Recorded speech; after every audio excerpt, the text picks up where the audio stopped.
tepat di pagi Lebaran, saat seluruh keluarga besar berkumpul di rumah mertua. Saya meletakkan satu map coklat di atas meja makan. Ibu mertua yang tadi menyuruh saya makan di dapur bersama pembantu mendadak berdiri dengan wajah pucat. Kakak ipar yang sepanjang pagi memamerkan kalung emas barunya menjatuhkan gelas hingga pecah. Karena di dalam map itu ada selembar akta yang membuat seluruh ruangan terdiam. Halo, Bunda. Semoga Bunda semua dalam keadaan sehat dan dilimpahi kebahagiaan.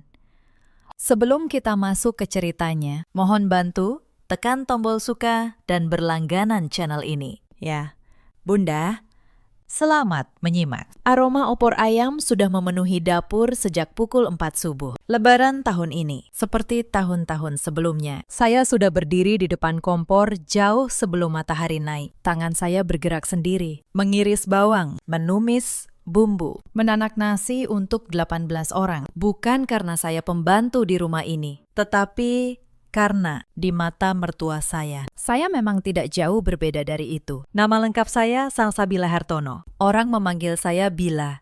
Usia saya 32 tahun. Sebelum menikah, saya seorang manajer operasional di sebuah perusahaan logistik. Saya terbiasa mengatur puluhan karyawan, membaca laporan, dan menandatangani kontrak bernilai miliaran. Tetapi 3 tahun terakhir, satu-satunya hal yang saya tandatangani hanyalah daftar belanja dapur. Saya menikah dengan Reza 3 tahun lalu. Pernikahan kami sederhana. Saat itu, saya memilih melepas pekerjaan karena Reza memohon agar saya fokus mengurus rumah tangga. Saya menurut. Saya pikir cinta cukup menjadi alasan. Saya salah. Kami tinggal di rumah ibu mertua di kawasan Bintaro. Rumah 2 lantai yang cukup besar, dengan halaman dan garasi untuk 2 mobil. Reza selalu berkata, sabar dulu, Bila. Nanti kalau uang kita sudah cukup, kita beli rumah sendiri. 3 tahun berlalu, kalimat itu tidak pernah berubah. Dan uang itu, entah kenapa, tidak pernah cukup. Mertua saya bernama Bu Yati, usianya 60 tahun. Dari luar, ia tampak seperti ibu yang ramah. Tetangga memuji kesopanannya. Tetapi di dalam rumah, ia adalah orang yang paling tahu cara membuat seseorang merasa kecil. Dengan satu tatapan, dengan satu kalimat. Bu Yati punya 2 anak. Reza, suami saya, anak bungsu. Dan Karin, anak sulung. Kakak ipar saya.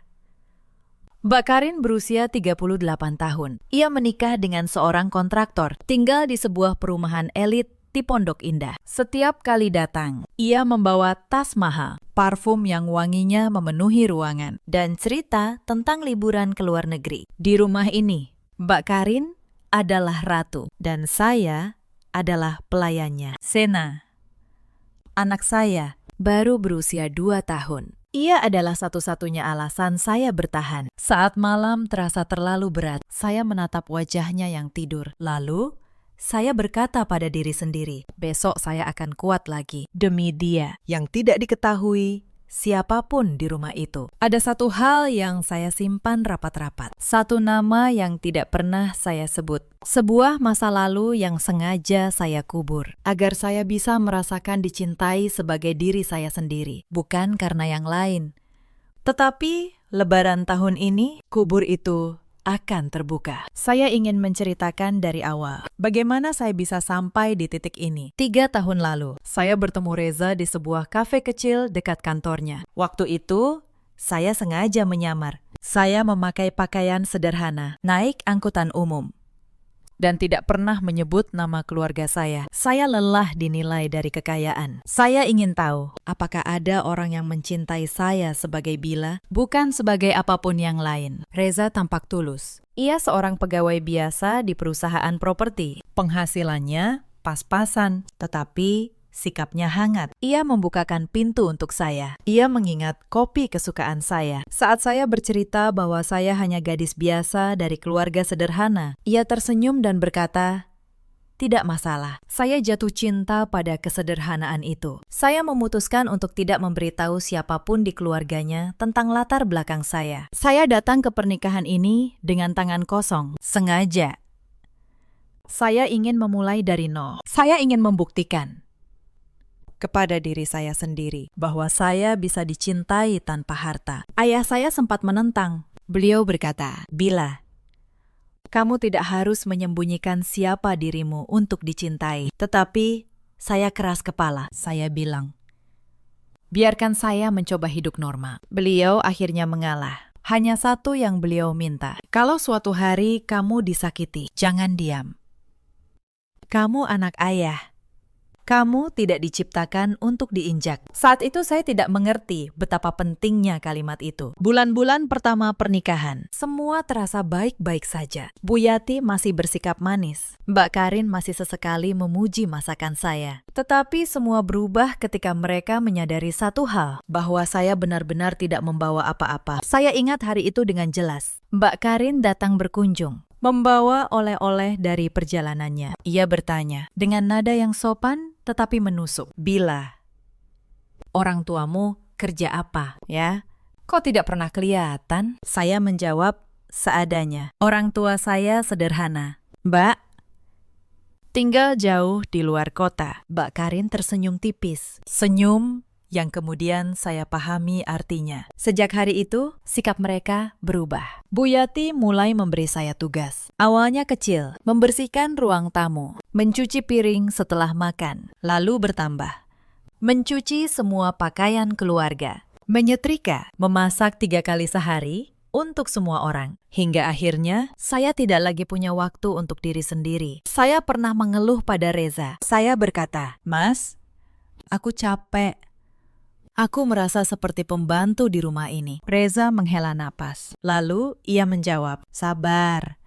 Bila, ibu memang begitu. Lama-lama juga terbiasa." Terbiasa. Itulah kata yang ia berikan untuk penderitaan saya. Bukan perlindungan, hanya permintaan agar saya terbiasa. Saya menyimpan luka itu. Saya pikir mungkin ini hanya fase. Mungkin nanti membaik.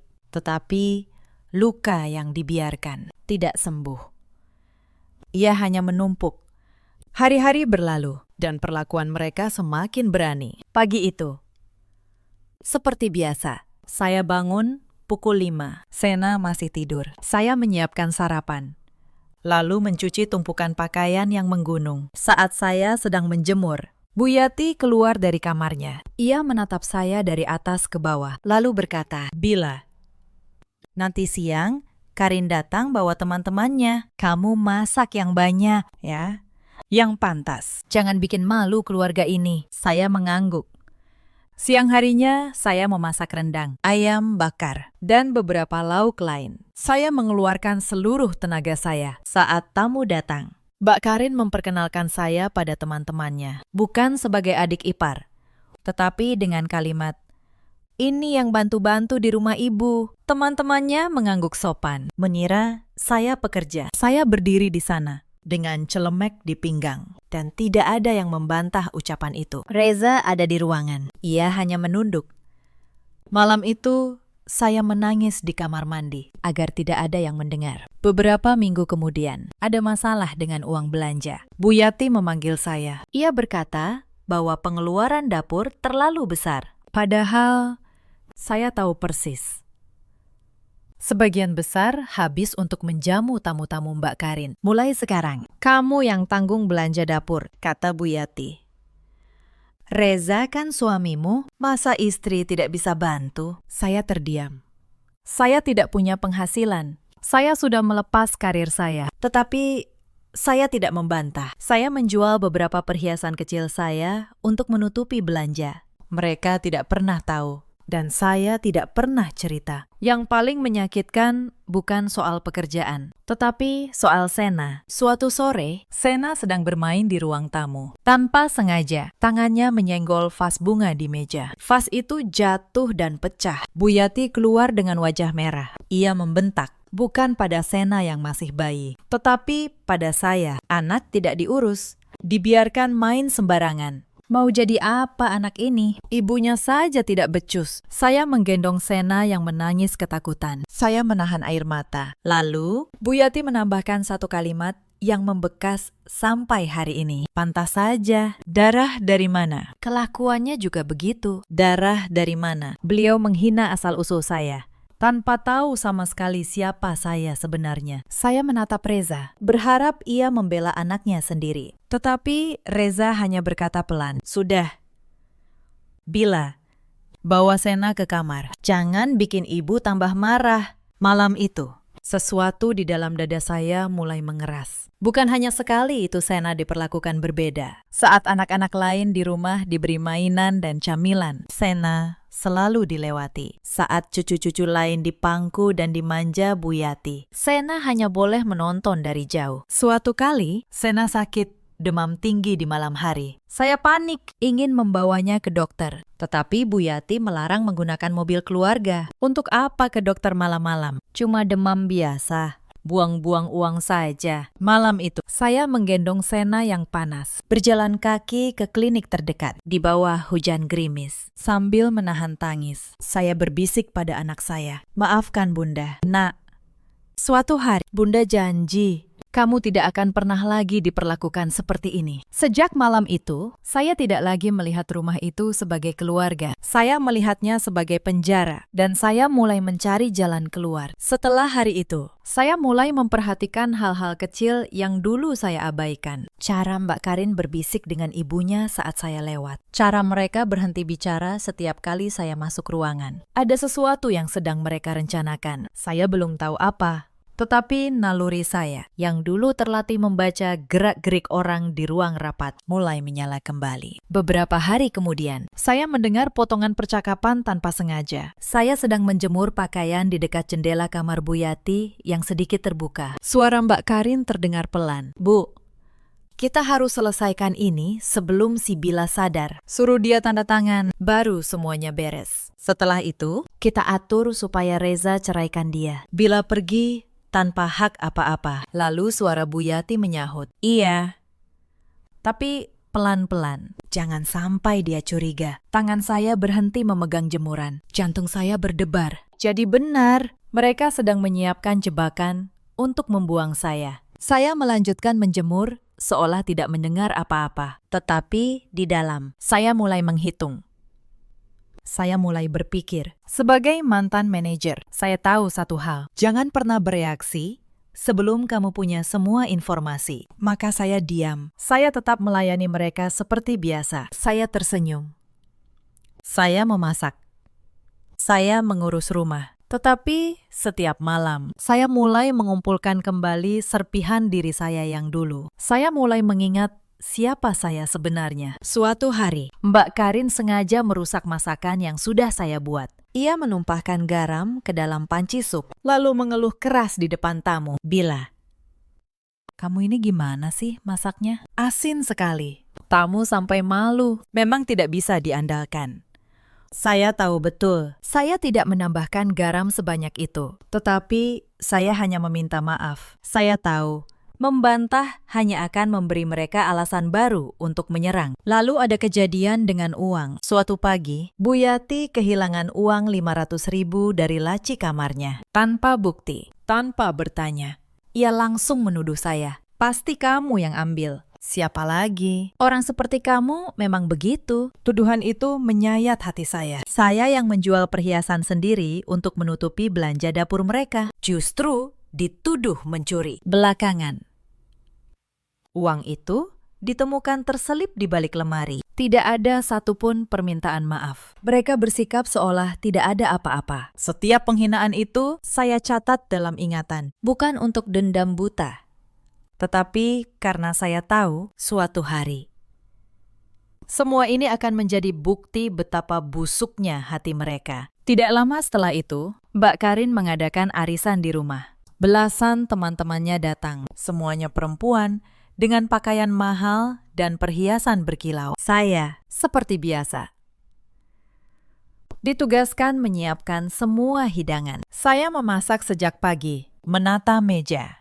dan melayani mereka satu persatu dengan celemek di pinggang. Di tengah acara, salah satu teman Mbak Karin bertanya, "Karin, ini yang masak enak banget." Pembantunya, "Ya, boleh minta kontaknya?" Aku juga butuh. Mbak Karin tertawa, lalu menjawab dengan santai. Iya, ini yang bantu-bantu di rumah. Tapi, maaf, tidak bisa dibagi. Susah cari yang nurut kayak gini. Mereka tertawa bersama. Saya berdiri di sana, memegang nampan, mendengar diri saya disebut sebagai barang yang tidak bisa dibagi. Saya ingin sekali saat itu melepas celemek dan mengatakan, siapa saya sebenarnya? Tetapi saya menahan diri, bukan waktunya. Saya hanya tersenyum sopan dan kembali ke dapur. Di balik pintu dapur, saya menggenggam tangan saya erat-erat sampai kuku saya menancap di telapak. Sabar, kata saya pada diri sendiri. Sebentar lagi, malam itu,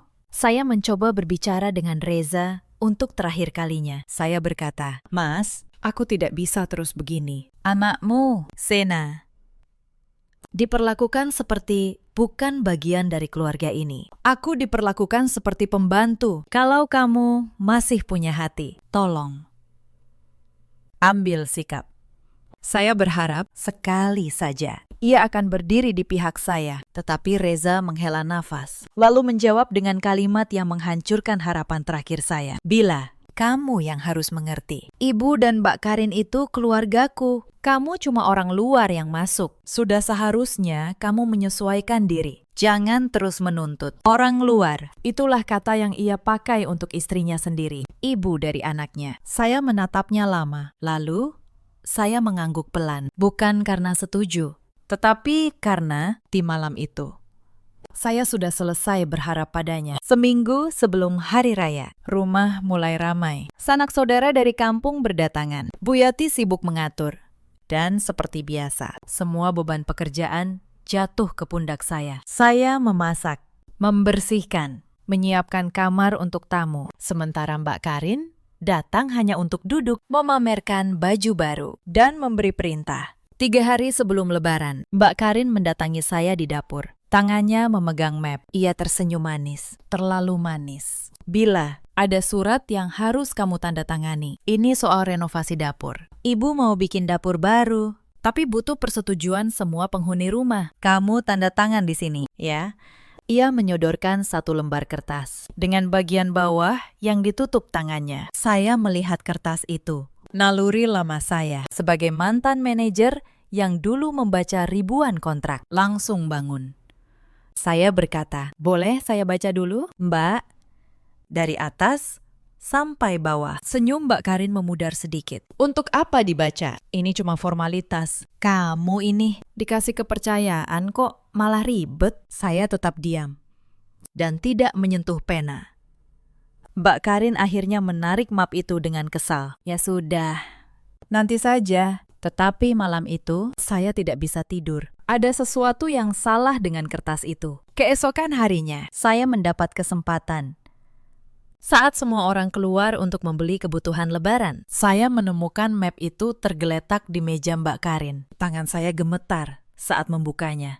Dan isi map itu membuat darah saya membeku. Itu bukan surat renovasi. Itu adalah surat pernyataan pelepasan hak. Sebuah dokumen yang jika saya tanda tangani, menyatakan bahwa saya melepaskan seluruh hak saya atas harta Gonogini dalam pernikahan. Dan di halaman terakhir sudah ada tanda tangan. Tanda tangan saya dipalsukan dengan sangat rapi. Saya berdiri di sana, memegang kertas itu dengan jantung berdebar keras. Mereka berencana menyingkirkan saya, bukan hanya dari rumah, tetapi dari hidup Reza, tanpa saya mendapat apapun. Mereka pikir saya tidak punya apa-apa, jadi mereka bebas membuang saya kapan saja. Mereka tidak tahu, malam itu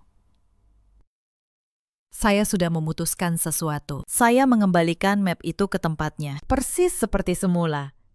Saya tidak boleh terlihat curiga, tetapi di dalam, saya sudah berubah. Wanita yang menelan setiap penghinaan selama 3 tahun. Malam itu, mulai berpikir kembali seperti seorang manajer. Saya teringat kata-kata ayah. Kalau suatu hari kamu disakiti, jangan diam.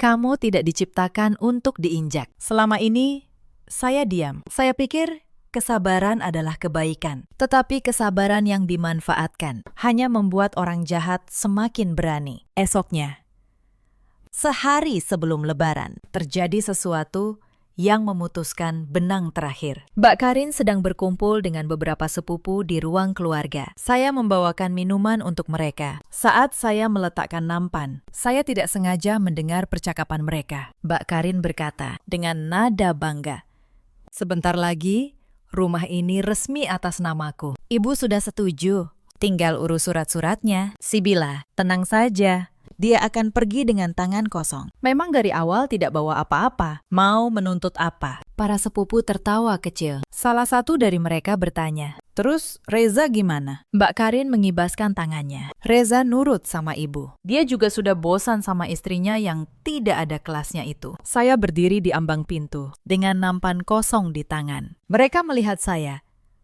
tetapi tidak ada satupun yang merasa bersalah. Mbak Karin justru menatap saya dan berkata, Bila, sudah dengar? Kan, bagus. Biar tidak usah saya jelaskan 2 kali. Sana, bereskan dapur.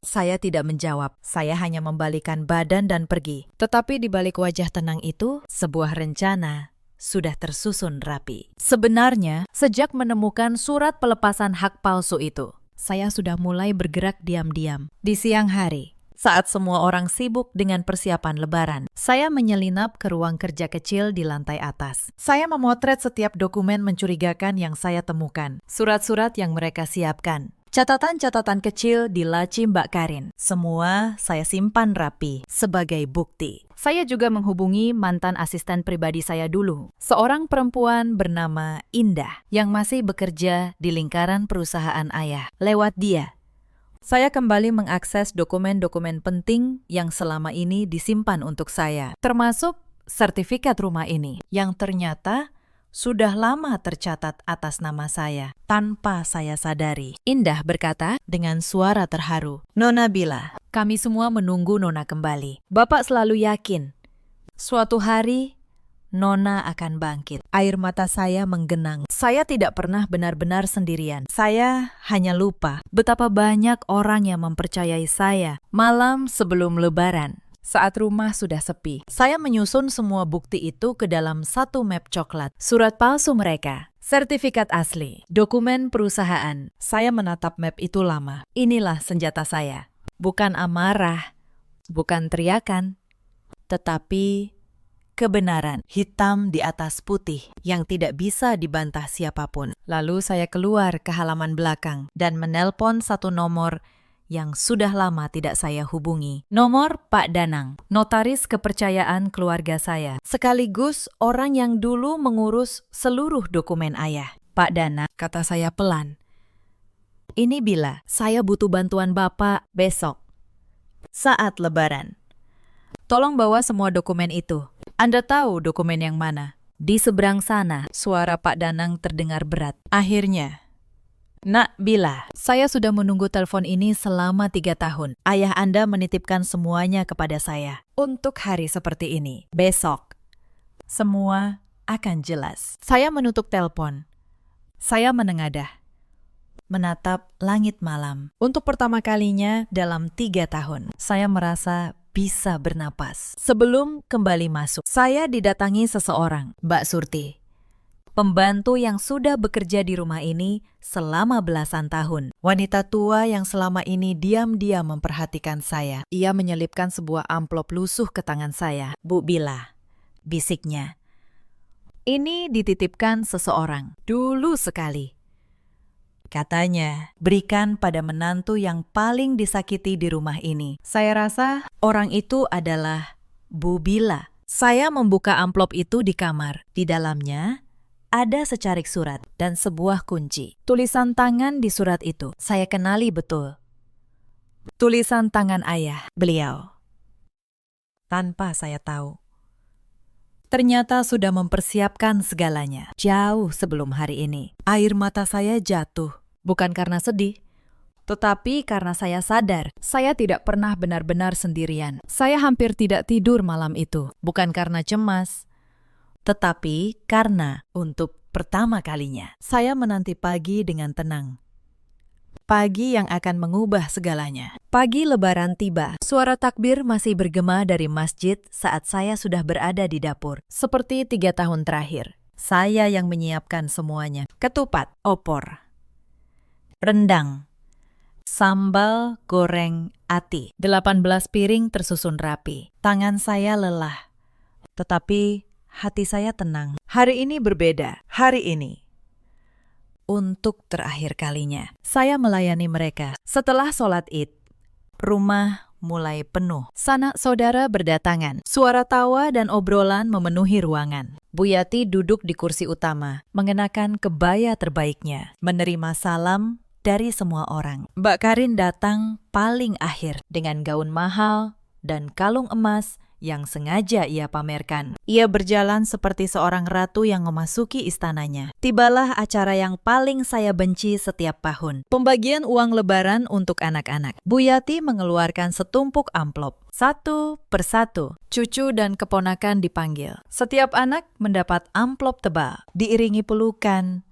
dan doa. Sena, anak saya, berdiri di sudut, menatap dengan mata berbinar penuh harap. Ia ingin ikut seperti anak-anak lain. Saya menggendong Sena, mendekati Bu Yati. Tetapi Bu Yati berpaling. Ia berkata dengan suara yang cukup keras agar semua mendengar. Amplopnya sudah habis. Lagi pula, anak kecil tidak perlu uang. Nanti malah dimakan ibunya. Beberapa orang tertawa.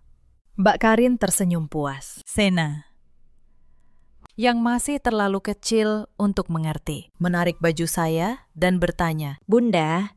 Sena tidak dapat. Saya tersenyum, menahan sesuatu yang panas di mata saya. "Tidak apa-apa, Nak. Nanti Bunda kasih yang lebih banyak." Saya mencium keningnya. Dan di dalam hati, saya berjanji, hari ini anak saya tidak akan pernah lagi dihina di rumah ini. Saat makan siang, penghinaan berlanjut. Meja makan utama penuh dengan keluarga. Saya, seperti biasa, diarahkan ke meja kecil di dekat dapur bersama Mbak Surti dan 2 pembantu lain. Mbak Karin dari meja utama berseru, "Bila di situ saja. Ya, biar dekat dapur. Gampang kalau mau ambil tambahan. Kamu kan memang lebih cocok di belakang." Lalu ia tertawa, diikuti beberapa kerabat. Saya duduk diam. Saya menyuapi Sena. Saya tidak menjawab satu kata pun, karena saya tahu sebentar lagi semua tawa itu akan berhenti. Di tengah makan, Mbak Karin berdiri. Ia mengetuk gelas dengan sendok, meminta perhatian. "Saudara-saudara, mumpung semua kumpul, ada kabar bahagia. Ibu sudah memutuskan untuk menyerahkan rumah ini kepada saya, anak sulungnya, sebagai bentuk kepercayaan. Jadi, mulai sekarang, rumah ini resmi milik saya." Ruangan dipenuhi tepuk tangan dan ucapan selamat. Bu Yati mengangguk bangga. Lalu, Mbak Karin melirik ke arah saya. Dan tentu saja, untuk Bila. Kami sudah siapkan surat. Supaya semua jelas, supaya tidak ada yang menuntut macam-macam di kemudian hari. Kamu tanda tangan habis ini, ya. Bila. Setelah itu, kamu bebas mau kemana saja. Suami saya, Reza, akhirnya bersuara. Tetapi bukan untuk membela saya. Ia menatap saya, lalu berkata pelan, "Bila, tolong tahu diri. Kamu masuk ke keluarga ini tidak bawa apa-apa. Tanda tangani saja suratnya. Jangan bikin malu di hari Lebaran." Itu dia. Kalimat terakhir, benang terakhir yang putus. Saya meletakkan sendok. Saya membersihkan tangan Sena. Lalu saya berdiri perlahan. Seluruh mata di ruangan itu tertuju pada saya, menunggu saya menunduk dan menurut. Seperti 3 tahun terakhir. Tetapi saya tidak menunduk. Saya berjalan menuju ruang tamu, mengambil sebuah map coklat yang sejak pagi sudah saya letakkan di sana. Lalu saya kembali dan meletakkannya di tengah meja makan. "Sebelum saya tanda tangani apapun," kata saya, dengan suara yang tenang tetapi tegas, "ada baiknya kita semua membaca dokumen ini dulu, bersama-sama." Ruangan mendadak hening. Mbak Karin mengernyit. "Dokumen apa? Kamu jangan sok pintar, Bila. Tanda tangan saja yang disuruh." Tetapi Saya tidak menggubrisnya. Saya membuka map itu pelan-pelan. Di saat yang sama, terdengar suara mobil berhenti di depan rumah. Lalu pintu pagar dibuka. Seorang pria parubaya berpakaian rapi, mengenakan setelan jas, masuk ke ruang tamu dengan membawa tas kerja. Di belakangnya, 2 orang lagi mengikuti. Semua tamu menoleh, bingung. "Selamat siang. Mohon maaf mengganggu di hari Lebaran," kata pria itu sopan. "Perkenalkan, saya Danang, notaris. Saya datang atas permintaan klien saya untuk menyampaikan sesuatu yang sangat penting kepada keluarga ini." Buyati berdiri. Wajahnya bingung dan mulai gelisah. "Notaris? Siapa yang memanggil notaris? Ini acara keluarga. Tolong keluar." Pak Danang tidak bergeming. Ia menatap saya, lalu sedikit menundukkan kepala dengan hormat. "Saya datang atas permintaan klien saya, Ibu Salsabila Hartono." Semua mata kembali tertuju pada saya. Mbak Karin tertawa sinis. "Klien, Bila, pembantu di rumah ini punya notaris. Lelucon apa ini?" Tetapi tawanya terdengar gugup. Pak Danang membuka tasnya. Ia mengeluarkan beberapa dokumen dan meletakkannya di meja. Saya akan menjelaskan dengan singkat dan jelas. Pertama, mengenai surat yang akan ditandatangani Ibu Salsabila tadi. Ia mengangkat selembar kertas dari map saya. Ini adalah surat pelepasan hak. Dan di dalamnya terdapat tanda tangan palsu atas nama Ibu Salsabila. Pemalsuan tanda tangan, perlu saya ingatkan, adalah tindak pidana. Bisa dipenjara. Wajah Mbak Karin berubah pucat. Itu bukan saya yang buat." Ia tergagap. Pak Danang melanjutkan tanpa terganggu. "Siapa pembuatnya? Akan kita urus di kantor polisi nanti. Sekarang, mari kita ke hal yang lebih penting." Ia mengangkat dokumen kedua. Sebuah sertifikat. Tadi disebutkan bahwa rumah ini akan diserahkan kepada Ibu Karin. Maka, saya rasa penting untuk semua mengetahui siapa pemilik sah rumah ini. Ia membuka sertifikat itu dan menunjukkannya kepada seluruh ruangan rumah ini, tanah, dan bangunan di atasnya. Secara hukum sudah tercatat atas nama Ibu Salsabila Hartono sejak 3 tahun lalu. Gelas di tangan Mbak Karin terlepas, jatuh, dan pecah di lantai. Suaranya memecah keheningan yang membeku. "Tidak mungkin." Suara Buyati bergetar. "Rumah ini saya yang beli. Saya yang tinggal di sini puluhan tahun. Mana mungkin atas nama menantu saya?" Pak Danang menatapnya dengan tenang. "Mohon maaf, Bu. Mari saya jelaskan dari awal. Beberapa tahun lalu, rumah ini sebenarnya hampir disita karena tunggakan utang yang menumpuk. Saya yakin Ibu ingat masa-masa sulit itu. Saat itu, ada satu pihak yang diam-diam melunasi seluruh utang, lalu membeli rumah ini secara sah melalui perusahaan propertinya dan mencatatkannya atas nama putrinya. Pihak itu adalah almarhum Bapak Hartono, ayah dari Ibu Salsabila. Ruangan benar-benar senyap. Tidak ada yang berani bersuara. Reza menatap saya, mulutnya terbuka, tetapi tidak ada kata yang keluar. Saya akhirnya berbicara. Suara saya datar, tetapi setiap kata terdengar jelas di seluruh ruangan. Ayah saya, Bapak Hartono, adalah pemilik Hartono Group, sebuah perusahaan properti. 3 tahun lalu, saat Reza melamar saya, beliau diam-diam menyelidiki keluarga ini. Beliau tahu rumah ini akan disita, maka beliau membelinya, melunasi utangnya, dan menyimpan sertifikatnya atas nama saya. Beliau melakukannya tanpa memberitahu siapapun, termasuk saya. Saya berhenti sejenak, menatap Buyati. Selama 3 tahun, saya tinggal di rumah yang sebenarnya milik saya sendiri. Saya memasak, mencuci, dan dihina sebagai pembantu di rumah yang sertifikatnya atas nama saya. Ayah saya pernah berpesan, kalau saya disakiti, saya tidak boleh diam. Dan hari ini, saya berhenti diam. Buyati terhuyung, tubuhnya merosot ke kursi. Wajahnya pucat pasi, napasnya tersengal.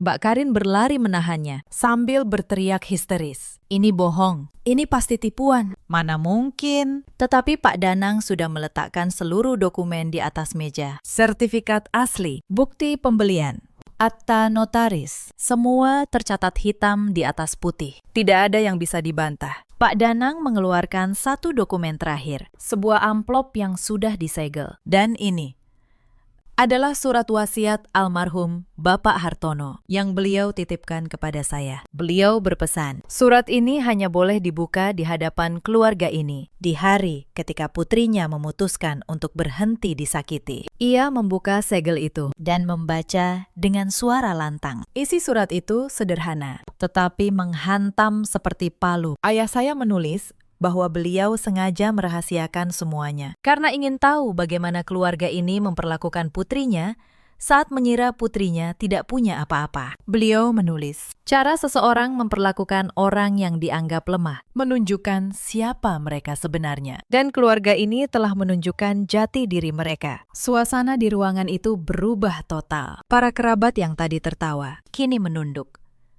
Tidak berani menatap saya. Beberapa dari mereka diam-diam beranjak menjauh dari Mbak Karin dan Bu Yati, seolah tidak ingin terlibat. Inilah orang-orang yang beberapa menit lalu bertepuk tangan untuk Mbak Karin. Mbak Karin masih mencoba melawan. Ia menunjuk saya dengan jari gemetar. Kamu sengaja menipu kami. Kamu pura-pura miskin untuk mempermalukan keluarga ini. Saya menatapnya dengan tenang. Tidak, Mbak. Saya tidak pernah menipu siapapun. Saya hanya tidak menyebut latar belakang saya. Karena saya ingin dicintai sebagai diri saya. Yang menentukan bagaimana kalian memperlakukan saya. Bukan saya, itu pilihan kalian sendiri. Saya hanya seorang menantu yang ingin diterima. Kalian yang memilih untuk menginjak saya. Saya berpaling pada Bu Yati yang masih terduduk lemas. Bu, selama 3 tahun. Saya memanggil ibu dengan hormat. Saya melayani ibu sepenuh hati. Saya berharap suatu hari ibu menganggap saya bagian dari keluarga. Tetapi yang ibu lihat hanya satu hal, bahwa saya tidak punya apa-apa. Dan karena itu, ibu merasa berhak merendahkan saya. Saya lalu menoleh pada Reza. Inilah bagian yang paling menyakitkan. Pria yang saya cintai. Pria yang berjanji melindungi saya. Mas Reza, kata saya pelan. Saya tidak marah karena ibu dan Mbak Karin. Saya sudah menyangka mereka begitu. Tetapi kamu suami saya, kamu ayah dari Sena. Dan setiap kali saya disakiti, kamu memilih diam. Bahkan tadi, kamu menyuruh saya tahu diri di hadapan semua orang. Itu yang menghancurkan saya. Bukan penghinaan mereka, tetapi diamnya kamu. Reza menunduk. Air matanya jatuh. Bila, maafkan aku. Aku tidak tahu. Aku takut sama ibu. Aku salah.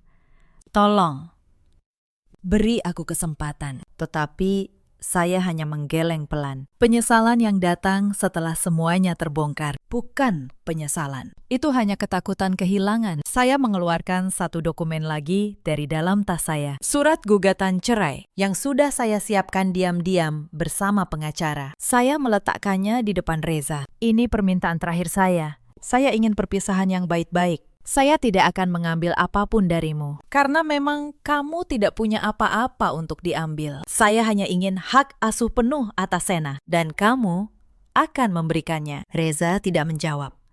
Ia hanya menangis. Dan diamnya itu, sekali lagi, adalah jawaban. Pak Danang berdeham, lalu berbicara dengan nada resmi. Ada beberapa hal yang perlu saya sampaikan, agar semuanya jelas secara hukum. Karena rumah ini sah atas nama Ibu Salsabila, maka keputusan mengenai siapa yang tinggal di sini sepenuhnya berada di tangan beliau. Tidak ada satupun pihak yang bisa mengklaim hak atas rumah ini tanpa persetujuan beliau. Ia menatap Bu Yati dan Mbak Karin bergantian. Selain itu, mengenai surat pelepasan hak yang ditemukan tadi dengan tanda tangan palsu. Ini adalah bukti percobaan penipuan dan pemalsuan dokumen. Klien saya berhak melaporkannya ke pihak berwajib. Ancaman hukumannya tidak ringan. Mbak Karin terjatuh ke lantai, lututnya lemas. Tolong, jangan lapor polisi. Saya mohon. Saya hilaf. Saya tidak akan mengulanginya. Wanita yang beberapa jam lalu berjalan seperti ratu, kini berlutut memohon di lantai rumah yang ia kira miliknya. Saya menatapnya cukup lama. Lalu, saya berkata, Mbak Karin, saya tidak akan melaporkan, Mbak. Bukan karena saya kasihan, tetapi karena saya tidak ingin menghabiskan 1 menit pun lagi untuk urusan keluarga ini. Saya hanya ingin satu hal. Saya ingin rumah ini kosong dalam 3 hari. Saya berpaling pada seluruh ruangan. Kalian semua yang tinggal di rumah ini punya waktu 3 hari untuk mencari tempat tinggal baru. Setelah itu, saya akan menyerahkan rumah ini kepada yayasan sosial milik keluarga saya. Akan dijadikan rumah singgah untuk perempuan-perempuan yang diusir dari rumahnya sendiri. Seperti yang hampir terjadi pada saya. Bu Yati menangis. Untuk pertama kalinya, ia menatap saya bukan dengan kebencian, tetapi dengan ketakutan. Bila, Ibu minta maaf. Selama ini Ibu salah. Tolong, kasihani Ibu yang sudah tua ini. Saya menghela napas pelan. Bu, 3 tahun lalu, saat saya menggendong Sena yang menangis karena Ibu hina, saya juga memohon. Memohon agar Ibu memperlakukan kami sebagai manusia. Ibu tidak mendengar. Hari ini, saya hanya memberi Ibu apa yang Ibu berikan pada saya. Sebuah pelajaran. Saya menggendong Sena, mengambil tas kecil yang sudah saya siapkan, dan berjalan menuju pintu. Di ambang pintu, saya berhenti sejenak. Saya tidak menoleh ke belakang. Saya hanya berkata, cukup keras untuk didengar semua orang. Selamat Lebaran. Semoga tahun depan kalian belajar menghargai orang, bukan dari hartanya, tetapi dari hatinya. Lalu, saya melangkah keluar. Di depan rumah, sebuah mobil sudah menunggu. Sopir keluarga saya membukakan pintu, menyambut saya dengan hormat. Selamat datang kembali, Nona Bila. Saya masuk ke dalam mobil bersama Sena. Saat mobil mulai bergerak menjauh, saya menatap rumah itu dari kaca jendela. Tempat saya menghabiskan 3 tahun paling pahit dalam hidup saya. Dan untuk pertama kalinya, saya tersenyum lega. Hari-hari setelah Lebaran itu berjalan cepat. Saya kembali ke kehidupan yang sempat saya tinggalkan. Tetapi saya tidak kembali sebagai orang yang sama. Saya pergi sebagai gadis yang ingin dicintai. Saya kembali sebagai perempuan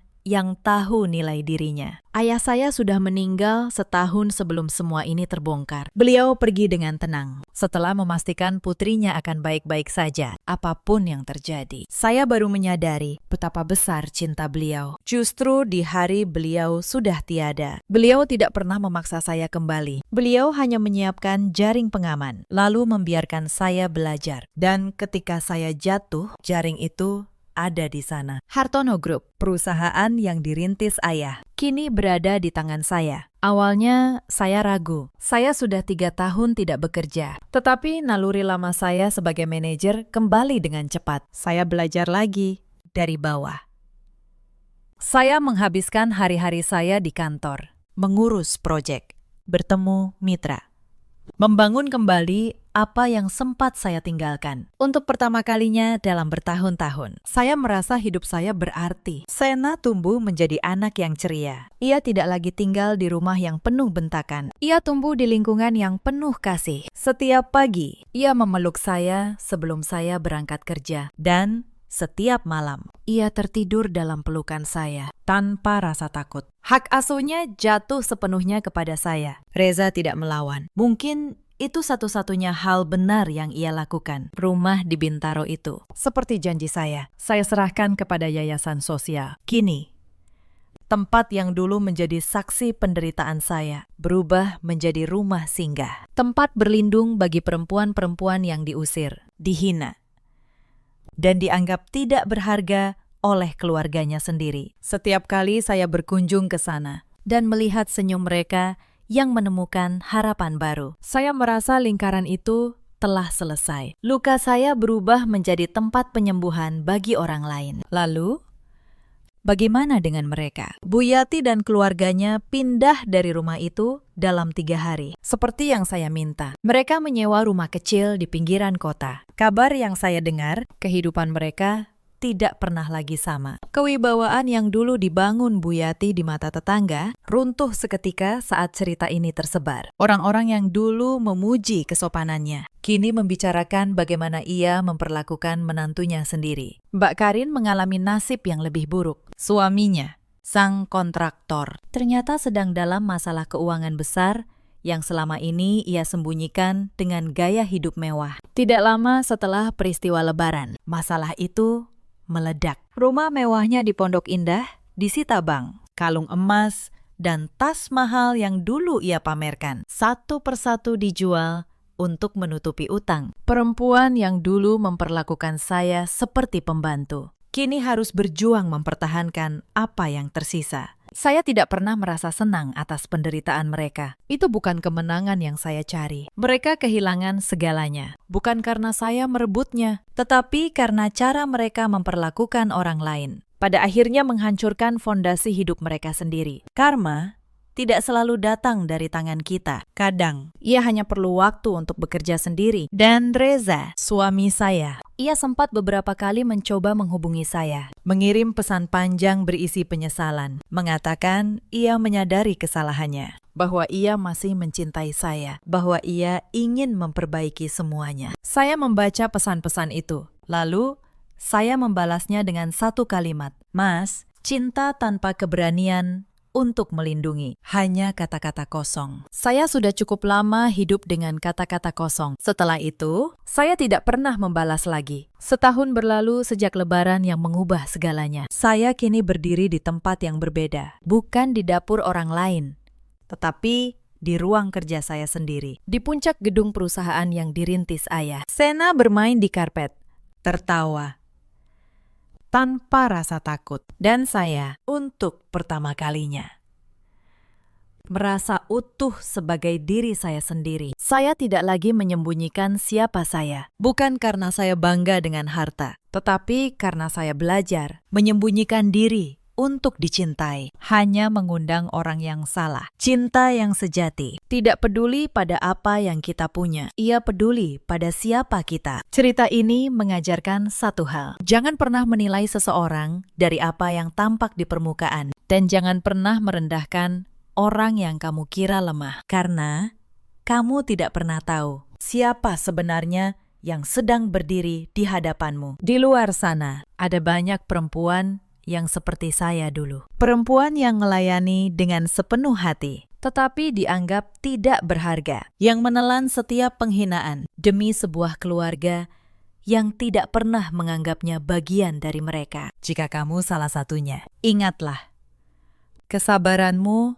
bukan kelemahan, tetapi diam yang membiarkan dirimu diinjak terus-menerus. Juga bukan kebaikan. Ada saatnya kamu harus berdiri dan berkata, cukup. Di luar sana juga ada banyak suami seperti Reza. Lelaki yang mencintai dengan mulut, tetapi tidak punya keberanian untuk melindungi. Yang memilih diam demi kenyamanannya sendiri. Ketahuilah, diam di hadapan ketidakadilan adalah bentuk pengkhianatan yang paling halus. Dan ada pula para ibu mertua seperti Bu Yati yang lupa bahwa menantu juga seorang anak. Anak dari orang tua yang membesarkannya dengan cinta. Cara kita memperlakukan orang yang masuk ke keluarga kita, pada akhirnya akan kembali pada kita sendiri. Dalam hidup, kita selalu punya pilihan. Pilihan untuk baik atau untuk jahat. Pilihan untuk menghargai atau untuk merendahkan. Dan setiap pilihan selalu punya akibat.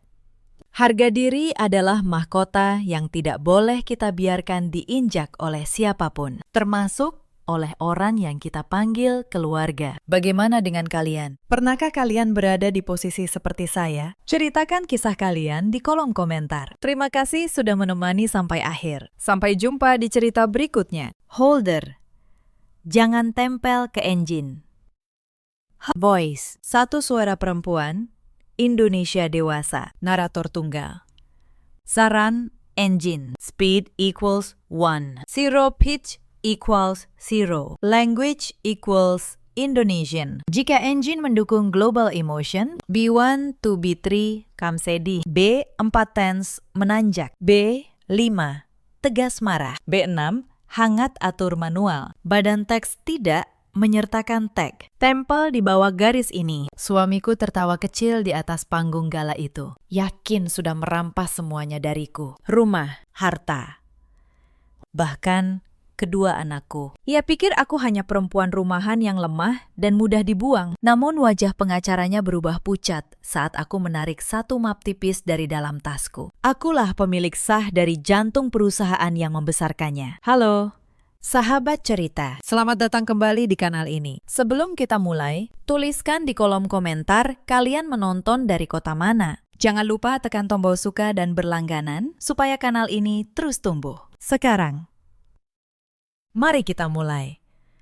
Namaku Renata Mahardika. Usiaku 35 tahun. Dulu aku seorang arsitek perangkat lunak. Sudah 10 tahun aku menjadi istri. Dan 7 tahun terakhir, aku mengubur keahlianku di balik tumpukan piring kotor dan jadwal antar jemput anak. Malam itu berbeda dari hari-hariku yang biasa. Cermin di kamar utama memantulkan sosok yang nyaris tak kukenali. Aku mengenakan gaun panjang berwarna abu mutiara. Sederhana, tetapi rapi. Sudah lama sekali aku tidak berdandan seperti ini. Biasanya cermin itu hanya merekam aku dalam daster katun yang memudar, atau kaos rumah dengan noda minyak yang sulit hilang. Tapi malam ini ada perayaan besar. Gali, suamiku, baru saja membawa perusahaannya melantai di bursa. Perusahaan teknologi yang ia dirikan dari nol, katanya. Malam itu ada gala besar di sebuah hotel mewah di kawasan Sudirman. Seluruh investor dan wartawan diundang. Aku menatap pantulan diriku. Wajahku lelah, tapi mataku masih menyimpan sesuatu. Sesuatu yang sudah lama kupendam. Gale masuk ke kamar tanpa mengetuk. Ia mengenakan jas hitam rancangan desainer. Aroma parfum mahal menusuk hidungku. Ia menatapku dari atas ke bawah, lalu mendengus. Gali berkata dingin, "Kamu mau ikut dengan gaun seperti itu? Memalukan." Aku menelan ludah. Ini gaun terbaik yang aku punya. Mas, sudahlah. Kamu di rumah saja. Jaga anak-anak, katanya, sambil membetulkan dasi di depan cermin, menggeser bayanganku ke pinggir. Aku terdiam.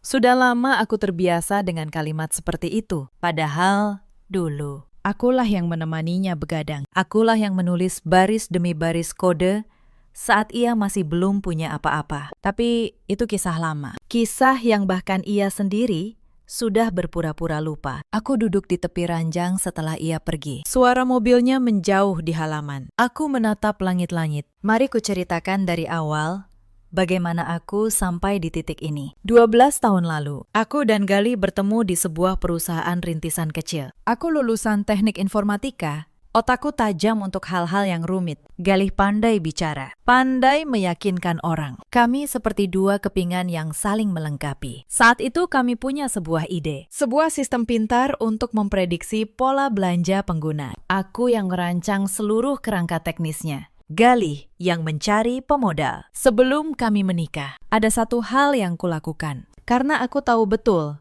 nilai dari sebuah karya, aku mendaftarkan paten atas sistem itu. Atas namaku sendiri, Renata Mahardika. Aku juga menandatangani akta pendirian sebagai salah satu pendiri. Saat itu Gali hanya tertawa. Gali berkata santai waktu itu. Untuk apa repot-repot? Ren, toh nanti kita satu keluarga. Semua jadi milik bersama. Aku hanya tersenyum.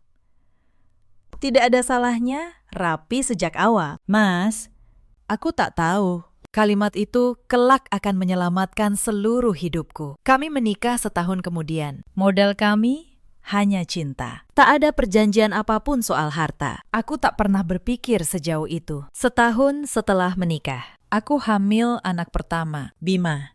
Kandunganku bermasalah. Dokter menyuruhku banyak istirahat. Gali memintaku berhenti bekerja. Gali membujukku dengan lembut waktu itu. Istirahatlah di rumah, Ren. Biar aku yang urus perusahaan. Kamu fokus jaga kandungan. Aku menurut. Aku percaya padanya. Aku menyerahkan semua urusan operasional kepadanya. Itu kesalahan terbesar dalam hidupku. Aku berhenti datang ke kantor. Lama-lama namaku menghilang dari ruang rapat. Gali bilang itu untuk menyederhanakan urusan administrasi. Aku percaya saja. Tahun demi tahun berlalu. Lahir Bima. Lalu Naila, anak keduaku. Aku tenggelam dalam dunia popok, bubur, dan demam malam hari. Sementara itu, perusahaan kecil kami tumbuh menjadi raksasa. Sistem yang dulu kurancang menjadi tulang punggungnya. Galih menjadi terkenal. Wajahnya menghiasi sampul majalah bisnis. Orang memujinya sebagai jenius muda. Tak ada satupun yang menyebut namaku. Aku menjadi bayangan, arsitek yang bersembunyi di balik punggung suaminya. Aku tidak keberatan awalnya. Aku pikir kami satu tim. Apa yang menjadi miliknya adalah milikku juga. Aku bahagia melihatnya sukses. Tapi kesuksesan mengubah seseorang. Atau mungkin kesuksesan hanya membuka topeng yang selama ini ia kenakan. Galih mulai pulang larut. Ia mulai jarang menyentuh makanan yang kumasak. Ia mengeluh tentang penampilanku, tentang caraku bicara, tentang betapa aku tidak lagi sepadan dengannya. Aku mencoba memperbaiki diri. Aku ikut kelas memasak. Aku merapikan diri. Tapi semakin aku berusaha, semakin ia menjauh. Lalu muncul nama itu di rumah kami. Vania. Awalnya hanya nama yang ia sebut sambil lalu. Vania ini. Vania itu. Direktur operasional baru di perusahaannya. Muda, pintar. Lulusan luar negeri. Aku tak menaruh curiga. Sampai suatu malam, aku menemukan pesan di ponselnya yang lupa ia kunci. Aku tidak akan menceritakan isi pesan itu. Cukup kukatakan.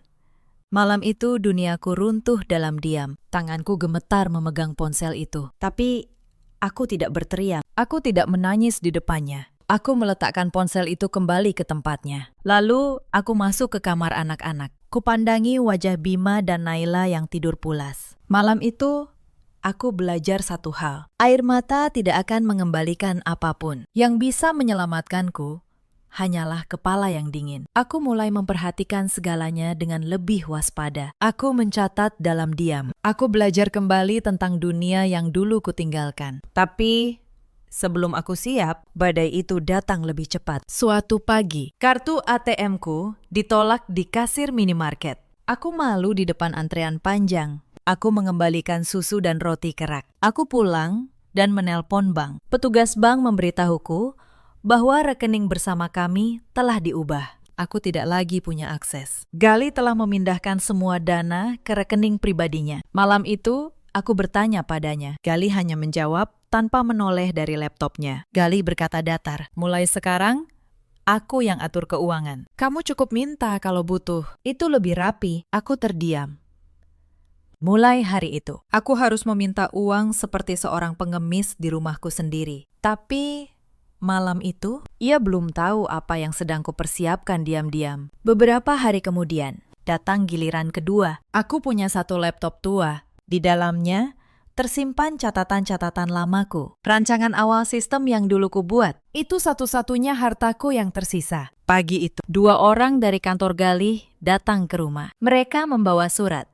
Katanya laptop itu adalah aset perusahaan. Mereka harus menariknya kembali. Aku menolak. Aku bilang itu laptop pribadiku. Tapi mereka memaksa. Gali menelpon dan bicara dengan suara dingin. Gali berkata lewat telepon, serahkan saja, Ren. Jangan bikin masalah. Itu memang milik perusahaan. Aku menyerahkannya dengan tangan gemetar. Aku merasa mereka mencabut akar terakhirku. Aku tidak tahu. Justru karena itulah, aku akhirnya mencari arsip yang jauh lebih kuat. Lalu, ibu mertuaku datang. Bu Sukma. Ibu Gali. Pindah ke rumah kami dengan alasan ingin dekat cucu. Tapi sejak hari pertama, ia memperlakukanku seperti pembantu. Bu Sukma menatapku tajam di dapur. Renata, kamu ini istri tidak tahu diri. Galih bekerja keras. Kamu cuma di rumah. Pantas dia bosan. Aku menahan diri. Saya mengurus anak-anak. Bu, mengurus anak itu bukan prestasi. Semua perempuan bisa, sahutnya tajam.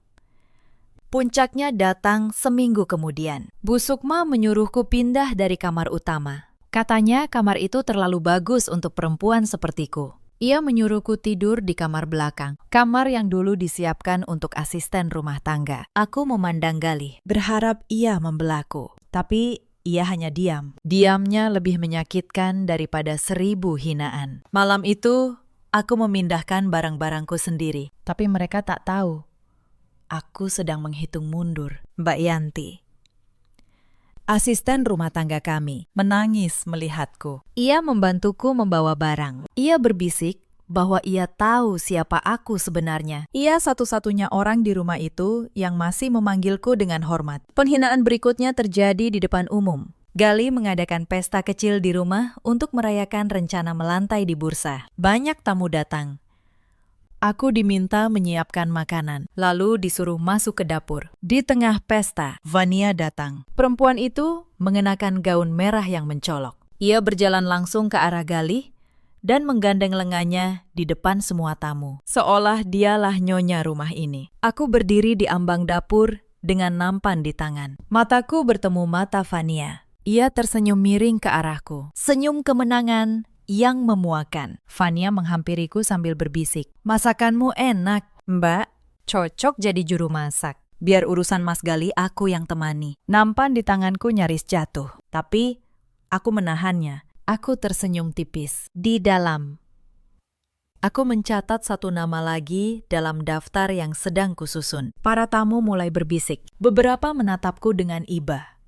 Beberapa lagi pura-pura tidak melihat. Malam itu, aku menjadi badut di rumahku sendiri. Aku bertahan demi anak-anak. Aku selalu berpikir, demi Bima dan Naila, aku akan bertahan. Tapi ternyata justru anak-anak yang akan mereka jadikan senjata berikutnya. Suatu sore, Galih memanggilku ke ruang kerjanya. Di mejanya ada setumpuk dokumen. Ia menyodorkannya kepadaku. Galih berkata tenang, aku sudah ajukan gugatan cerai, Ren, dan aku akan ambil hak asuh Bima dan Naila. Dadaku seperti dihantam palu. Apa? Kamu mau merebut anak-anakku. Kamu tidak punya pekerjaan, tidak punya penghasilan, tidak punya rumah. Pengadilan tidak akan memberikan anak pada perempuan tanpa apa-apa, katanya dingin.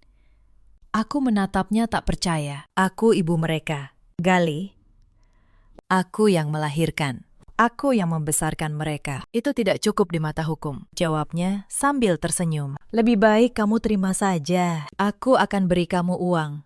Pergi dari hidup kami. Aku keluar dari ruangan itu dengan kepala berputar. Tapi di sudut hatiku ada sesuatu yang mulai menyala. Bukan air mata. Sesuatu yang lebih panas dari itu. Penghinaan berikutnya adalah yang paling kejam. Malam itu hujan turun deras. Bu Sukma dan Galih bersepakat mengusirku dari rumah. Katanya, supaya proses perceraian lebih lancar kalau aku tidak ada di rumah. Mereka mengemasi koperku. Mereka meletakkannya di teras. Bima dan Naila menangis memanggilku dari balik jendela. Tapi Bu Sukma menahan mereka. Galih membuka pintu pagar. Pergilah. Ren, cari tempat tinggal sendiri. Kalau kamu masih punya harga diri. Aku berdiri di bawah hujan. Air membasahi seluruh tubuhku. Aku menyeret koper menjauh dari rumah yang dulu kubangun dengan tanganku sendiri. Aku menoleh sekali, melihat wajah anak-anakku menempel di kaca jendela. Saat itu, hatiku hancur berkeping-keping. Tapi di antara kepingan itu, satu tekad mengeras seperti baja. Aku akan kembali. Dan saat aku kembali, aku tidak akan datang sebagai perempuan yang lemah. Aku menumpang di rumah seorang teman lama malam itu. Aku duduk di kamar kecil yang ia pinjamkan. Aku menatap koperku yang basah. Esok paginya, aku mulai bergerak. Aku teringat satu nama, Pak Wibowo. Dulu beliau dosen pembimbingku di kampus. Beliau bukan hanya ahli teknologi, tapi juga seorang yang mendalami hukum kekayaan intelektual. Kini, beliau membuka kantor konsultan hukum kecil. Aku mencari alamatnya. Aku menemuinya keesokan harinya. Kantor Pak Wibowo sederhana. Sebuah ruko kecil yang penuh tumpukan berkas. Beliau mengenaliku langsung. Wajahnya berubah prihatin saat mendengar ceritaku. Aku menceritakan semuanya. Tentang sistem yang kurancang, tentang paten yang kudaftarkan sebelum menikah, tentang akta pendirian yang kutandatangani. Pak Wibowo terdiam sejenak, lalu matanya berbinar seperti seorang yang baru menemukan celah mematikan. Pak Wibowo berkata pelan, Renata, kalau yang kamu katakan benar, kamu sedang memegang senjata yang jauh lebih besar dari yang kamu kira. Maksud Bapak, ayo ikut saya, kita cek pangkalan data sekarang juga. Kami pergi ke kantornya. Beliau menyalakan komputer dan masuk ke situs basis data resmi pemerintah. Jemarinya menari di atas papan ketik. Beliau mengetik namaku. Renata Mahardika. Tahun pendaftaran. Kategori sistem perangkat lunak. Layar berkedip sejenak. Lalu muncul sebuah data digital yang jelas. Nomor pencatatan paten. Judul sistem. Pemegang hak. Renata Mahardika. Status masih berlaku. Aku menutup mulutku dengan tangan. Air mataku menetes. Tapi kali ini bukan air mata kesedihan. Itu namaku. Karya itu masih milikku secara hukum. Pak Wibowo memutar kursinya menghadapku. Wajahnya serius, tapi matanya menyala. Pak Wibowo berkata tegas, Renata, Gali membangun seluruh kerajaannya di atas tanah milikmu, tanpa lisensi tertulis darimu. Ini kamu daftarkan sebelum kalian menikah. Lalu, apa artinya itu? Pakistan. Ini namanya harta bawaan, sepenuhnya milikmu. Tidak bisa diganggu-gugat oleh suami. Kalian tidak punya perjanjian pranikah yang menyatakan sebaliknya. Tidak ada. Kami menikah hanya bermodal cinta. Beliau menepuk meja dengan semangat. Gali mungkin bisa mengusirmu dari rumah. Ia mungkin bisa memblokir kartumu. Tapi ia lupa satu hal. Jantung perusahaannya ada di tanganmu. Tanpa izinmu, seluruh produk yang ia jual selama ini adalah pelanggaran berat. Aku tertegun. Selama ini aku merasa kerdil. Aku merasa hanya butiran debu di sepatu Gali. Tapi ternyata akulah tanah tempat ia berpijak. Jika aku bergerak, ia akan runtuh. Apa yang harus kita lakukan? Pakistan. Pak Wibowo tersenyum. Kita biarkan dia merasa menang dulu. Biarkan dia semakin sombong. Biarkan dia menghinamu sepuasnya. Semakin tinggi dia terbang, semakin sakit jatuhnya nanti. Beliau berdiri dan mengulurkan tangannya. Mulai hari ini, saya bukan dosenmu lagi.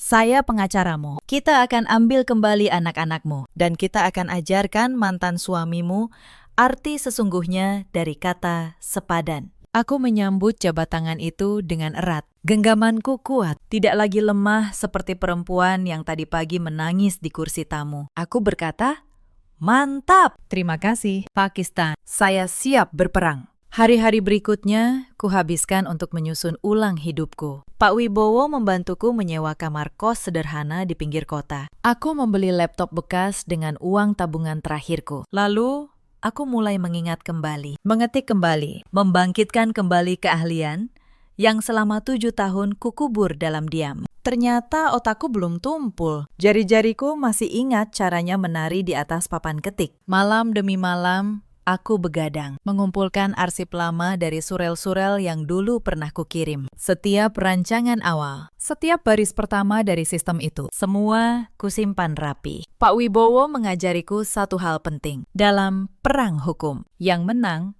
bukan yang paling keras berteriak, tapi yang paling rapi menyimpan bukti. Aku mengumpulkan 3 hal. Pertama, sertifikat paten asli atas namaku. Kedua, akta pendirian yang menunjukkan aku sebagai salah satu pendiri. Ketiga, jejak digital yang membuktikan bahwa akulah perancang sistem inti perusahaan itu. Saat aku menyusun ulang hidupku, sebuah berita sampai ke telingaku. Gali akan menggelar konferensi pers besar untuk mengumumkan ekspansi perusahaannya. Acara itu terbuka untuk wartawan dan tamu undangan. Aku memutuskan datang, bukan untuk membuat keributan, tapi untuk melihat sendiri sejauh mana ia berani. Aku berdiri di barisan belakang ruangan. Aku mengenakan pakaian sederhana, nyaris tak terlihat di antara para tamu mewah. Di atas panggung, Gali bicara dengan penuh percaya diri. Ia menyebut dirinya satu-satunya otak di balik kesuksesan perusahaan. Tak sekalipun ia menyebut namaku. Lalu, seorang wartawan bertanya tentang awal mula sistem inti perusahaan itu. Gali tersenyum bangga.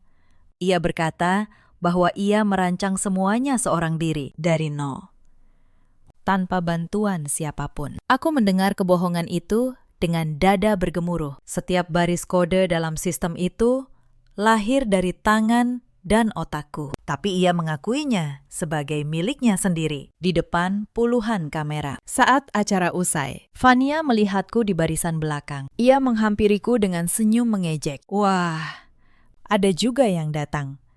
Kukira kamu sudah lupa jalan ke dunia orang sukses, katanya pelan.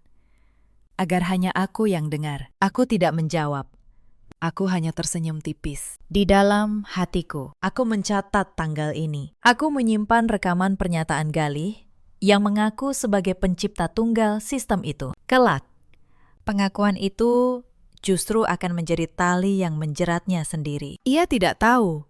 Ia baru saja memberiku bukti dengan sukarela. Aku pulang malam itu dengan langkah ringan. Bukan karena aku menang, tapi karena aku tahu semakin tinggi ia menyombongkan diri, semakin keras nanti ia akan jatuh. Dalam diam, aku juga menemukan satu hal yang tak kuduga. Tidak semua orang di perusahaan itu berpihak pada Galih, salah seorang karyawan lama yang dulu pernah bekerja denganku di masa-masa awal. Diam-diam menghubungiku. Namanya Pak Darmawan. Ia kepala bagian teknis yang sudah belasan tahun mengabdi. Ia tahu betul siapa perancang asli sistem itu. Ia muak melihat Galih mengklaim semua kerja keras orang lain. Pak Darmawan menemuiku di sebuah kedai kopi kecil yang sepi. Ia membawa sebuah map. Pak Darmawan berkata pelan, "Bu Renata, saya tidak bisa diam saja. Saya tahu sistem ini karya Ibu. Ini saya bawakan beberapa dokumen internal. Mungkin berguna untuk Ibu. Aku menerima map itu dengan tangan bergetar. Kenapa Bapak mau membantu saya?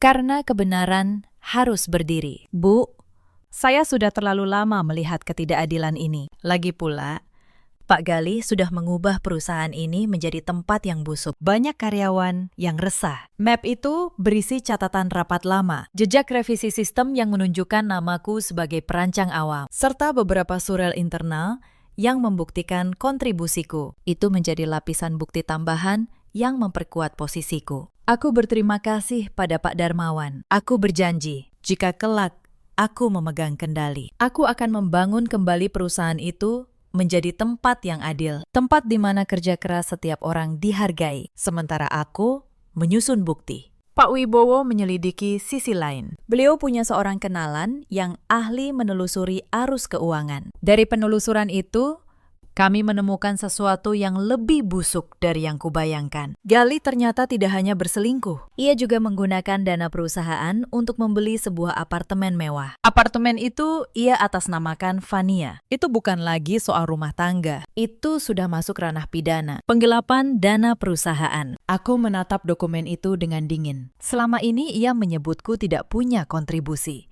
Padahal ia menggerogoti perusahaan yang dibangun dari karyaku. Untuk perempuan, simpanannya. Pak Wibowo mengingatkanku untuk bersabar. Kita belum keluarkan kartu ini. Renata, kita simpan dulu. Biarkan dia maju ke meja perceraian dengan penuh percaya diri. Baru kita jatuhkan. Aku mengangguk.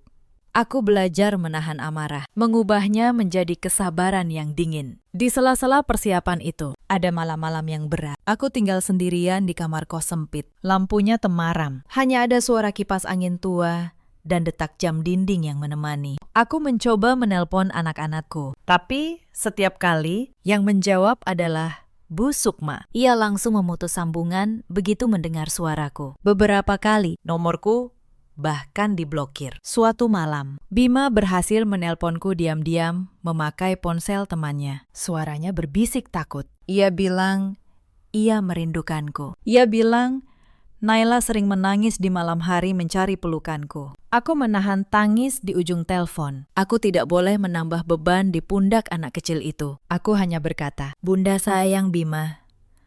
Bunda sayang Naila. Sebentar lagi, kita kumpul lagi. Bunda janji. Sambungan terputus tiba-tiba. Mungkin ada yang memergokinya. Aku menatap layar ponsel yang gelap. Malam itu, aku tidak tidur. Tapi air mataku tidak lagi membuatku lemah. Justru sebaliknya, setiap tetesnya mengeraskan tekadku. Aku kembali duduk di depan laptop bekasku. Aku menulis baris demi baris kode untuk menyegarkan kembali kemampuanku. Aku menyusun dokumen demi dokumen. Aku belajar lagi tentang hak kekayaan intelektual dari buku-buku yang dipinjamkan Pak Wibowo. Perlahan, perempuan yang dulu menangis di bawah hujan itu menghilang. Di tempatnya, lahir kembali seorang Renata yang lain. Renata yang tahu nilai dirinya sendiri. Hari mediasi perceraian akhirnya tiba. Gedung pengadilan pagi itu terasa dingin dan sibuk. Orang-orang berlalu lalang dengan wajah suram. Aku duduk di bangku tunggu di koridor. Aku mengenakan kemeja putih polos dan celana bahan hitam. Pakaian paling rapi yang kupunya. Di sebelahku, Pak Wibowo duduk tenang sambil membaca berkas. Kehadirannya memberiku sedikit rasa aman di tengah badai. Tak lama, langkah kaki mantap terdengar dari ujung lorong. Aroma parfum mahal yang kuhafal menyeruak lebih dulu. Galih datang. Ia mengenakan setelan jas abu rancangan desainer. Jam tangan seharga mobil melingkar di pergelangannya. Rambutnya tertata rapi. Ia tampak seperti model majalah bisnis. Bukan seperti lelaki yang baru saja mengusir istri dan memisahkan anak dari ibunya. Di belakangnya, berjalan dengan sepatu hak tinggi, Vanya. Perempuan itu mengenakan gaun kerja yang modis. Tas bermerek menggelayut di lengannya. Ia duduk di bangku tunggu, tepat di seberangku, saat mata kami bertemu. Vania menyunggingkan senyum miring. Lalu, ia sibuk dengan ponselnya, seolah keberadaanku tak lebih penting dari sebuah notifikasi. Galih melewatiku tanpa menoleh. "Ayo, cepat selesaikan ini. Waktuku berharga," katanya. Lalu masuk ke ruang mediasi. Aku dan Pak Wibowo menyusul masuk. Di dalam, seorang mediator perempuan parubaya sudah menunggu di balik meja bundar. Ruangan itu sempit dan menyesakan. Mediator itu membuka dengan suara lembut. "Selamat pagi, Bapak Galih. Ibu Renata, tujuan mediasi ini adalah mencari titik temu. Siapa tahu rumah tangga ini masih bisa diselamatkan. Langsung saja ke intinya," potong Galih kasar. Ia bersandar di kursinya dengan kaki disilangkan, menatapku merendahkan. Saya tidak ada niat rujuk. Keputusan saya final. Istri saya ini tidak kompeten sebagai pendamping, apalagi sebagai ibu. Tanganku mengepal di bawah meja. Tidak kompeten. Selama 10 tahun, aku mengurus segalanya. Galih, dari kamu belum punya apa-apa sampai sekarang. Itu masa lalu. Renata, jangan hidup di masa lalu, katanya sambil mengibaskan tangan seolah mengusir lalat. Sekarang, mari bicara realistis. Aku orang yang murah hati. Meski kamu tidak punya kontribusi apa-apa, aku tetap mau memberimu pesangon. Ia mengeluarkan buku cek dari saku jasnya. Ia menulis sebuah angka dengan cepat, merobeknya, lalu menggesernya ke hadapanku dengan ujung jari. Aku melirik angka itu. 75 juta rupiah untuk orang lain. Mungkin itu besar, tapi dibanding kerajaan yang ia bangun dari karyaku, itu hanya remah. Galih tersenyum sinis. Ambil itu, tanda tangani surat cerai. Lepaskan hak asuh, lalu pergi dari hidup kami. Anggap saja itu hadiah perpisahan dariku. Pak Wibowo hendak bicara, tapi aku menyentuh lengannya. Aku ingin menjawab sendiri. Aku menatap Galih lurus. Jadi, menurutmu, 10 tahun pernikahan dan 2 anak hanya bernilai 75 juta. Lebih dari cukup untuk perempuan tanpa keahlian sepertimu, jawabnya. Aku tersenyum tipis. Aku tidak menyentuh kertas cek itu. Aku mendorongnya kembali ke arahnya dengan satu jari. Simpan uangmu, Galih. Aku tidak butuh. Ia mengerutkan dahi. Tampak terkejut karena aku tidak langsung menyerah. Tapi ia cepat menutupinya dengan tawa. Sombong sekali untuk perempuan yang tidur di kamar kos. Baik. Kalau begitu, kita lanjutkan ke pengadilan. Pengacaraku akan menghancurkanmu di sana. Kamu tidak punya apa-apa untuk dipertahankan. Aku berdiri. Sampai jumpa di pengadilan. Galih, aku keluar dari ruangan itu dengan kepala tegak. Di belakangku, kudengar Galih mendengus dan berkata pada Vania bahwa aku hanya menunda kekalahan yang sudah pasti. Ia tidak tahu, aku justru sedang menariknya ke perangkap yang kususun rapi. Pak Wibowo menggandengku keluar. Di lorong, beliau berbisik. Bagus sekali, Renata. Kamu menahan diri dengan sempurna. Biarkan dia datang ke sidang dengan penuh percaya diri. Di sanalah kita keluarkan semuanya. Aku mengangguk. Di luar gedung, matahari mulai meninggi. Aku menarik napas dalam. Perang yang sesungguhnya baru akan dimulai. Selama menunggu hari sidang, ada satu luka yang paling sulit kutahan. Bukan soal harta, bukan soal rumah, tapi soal anak-anakku. Galih tidak mengizinkanku menemui Bima dan Naila. Setiap kali aku datang ke rumah, Bu Sukma mengusirku dari pagar. Katanya, anak-anak tidak butuh ibu yang sudah dibuang. Suatu sore, aku menunggu di dekat sekolah Bima. Aku ingin sekedar melihatnya dari jauh. Saat lonceng pulang berbunyi, Bima keluar, wajahnya murung. Ia tidak lagi seceria dulu. Aku memanggilnya pelan. Ia menoleh. Lalu berlari ke arahku. Ia memelukku erat-erat. Bima berbisik sambil menangis. Bunda, kenapa Bunda pergi? Bima kangen masakan Bunda. Hatiku remuk mendengarnya. Bunda tidak pergi. Nak, Bunda sedang berjuang untuk kembali. Bunda janji. Ayah bilang, Bunda tidak sayang Bima lagi. Aku menggenggam wajahnya. Itu tidak benar. Bima, Bunda sayang kamu dan Naila lebih dari apapun di dunia ini. Sebentar lagi kita akan bersama lagi. Percaya sama Bunda, ya. Ia mengangguk dengan mata berkaca. Lalu mobil jemputan dari rumah Galih datang. Bima harus pergi. Aku melihat tangannya melambai dari balik jendela, sampai mobil itu menghilang di tikungan. Sore itu, aku berdiri sendirian di trotoar, tapi air mataku sudah berubah menjadi bahan bakar. Mereka boleh merampas rumahku. Mereka boleh merampas hartaku, tapi tidak dengan anak-anakku. Untuk mereka, aku akan melawan sampai titik darah penghabisan. Aku kembali ke kamar kos. Aku menelpon Pak Wibowo malam itu. Aku berkata bahwa aku sudah siap. Tidak ada lagi keraguan. Tidak ada lagi belas kasihan. Beliau menjawab dengan tenang. Bagus.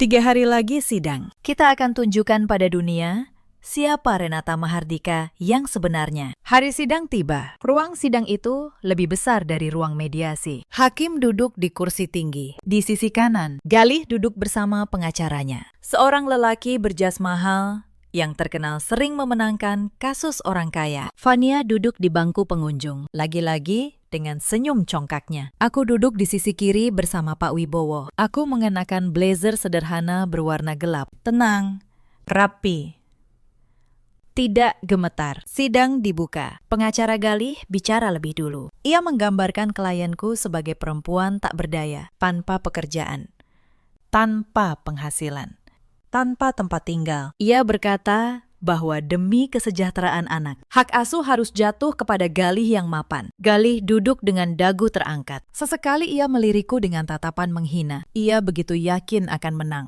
Lalu, giliran Pak Wibowo bicara. Beliau berdiri perlahan. Suaranya tenang. Tapi setiap kata terdengar jelas. Pak Wibowo berkata, "Yang mulia, pihak penggugat menggambarkan klien saya sebagai perempuan tanpa apa-apa. Izinkan saya meluruskan. Klien saya, Ibu Renata Mahardika, bukan perempuan tanpa apa-apa. Justru sebaliknya." Galih mengerutkan dahi. Pengacaranya mulai gelisah. Pak Wibowo melanjutkan, "Yang mulia, saya ingin mengajukan bukti pertama." Beliau membuka sebuah map. Beliau mengeluarkan selembar sertifikat resmi, lalu menyerahkannya pada hakim. Ini adalah sertifikat paten atas sebuah sistem perangkat lunak. Sistem yang menjadi produk utama dan tulang punggung perusahaan milik penggugat. Sertifikat ini terdaftar atas nama klien saya, Renata Mahardika. Dan perhatikan tanggalnya. Yang mulia, paten ini didaftarkan 2 tahun sebelum kedua pihak menikah. Suasana ruangan berubah. Hakim mengangkat alis. Pengacara Galih meraih dokumen itu, membacanya dengan tergesa. Lalu, wajahnya memucat. Galih berdiri. "Itu tidak mungkin. Itu sistem perusahaanku." Pak Wibowo menoleh padanya dengan tenang. "Maaf, Bapak Galih. Secara hukum, sistem itu bukan milik perusahaan Anda. Sistem itu milik pribadi klien saya. Karena didaftarkan sebelum pernikahan. Statusnya adalah harta bawaan, sepenuhnya milik istri. Tidak bisa diganggu-gugat oleh suami, kecuali ada perjanjian pranikah yang menyatakan sebaliknya. Dan kita semua tahu, perjanjian itu tidak pernah ada." Wajah Galih berubah putih pasi. Keringat mulai membasahi dahinya. Tawa sombongnya lenyap. Pak Wibowo belum selesai. "Artinya, Yang mulia, selama bertahun-tahun, perusahaan penggugat menggunakan sistem milik klien saya tanpa lisensi tertulis, tanpa izin, tanpa membayar royalti sepeser pun. Itu adalah pelanggaran hak kekayaan intelektual yang sangat berat. Klien saya berhak menuntut seluruh keuntungan yang dihasilkan dari sistem itu sejak hari pertama." Ruang sidang riuh. Wartawan yang hadir mulai mencatat dengan cepat. Fania yang tadi tersenyum, kini terlihat panik. Ia menggenggam tasnya erat-erat. Galih berusaha bicara. "Yang mulia, ini hanya teknis administrasi. Kami suami istri. Semua ini milik bersama." Pak Wibowo menggeleng. "Tidak, Bapak Galih.